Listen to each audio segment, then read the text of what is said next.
tên making thằng ấy thì thường ráng băng thấy bị đấy ha แต่ไม่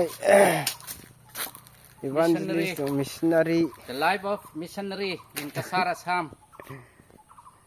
Kasar Assam เขา missionary สิว่าไม่ Sar Pohiam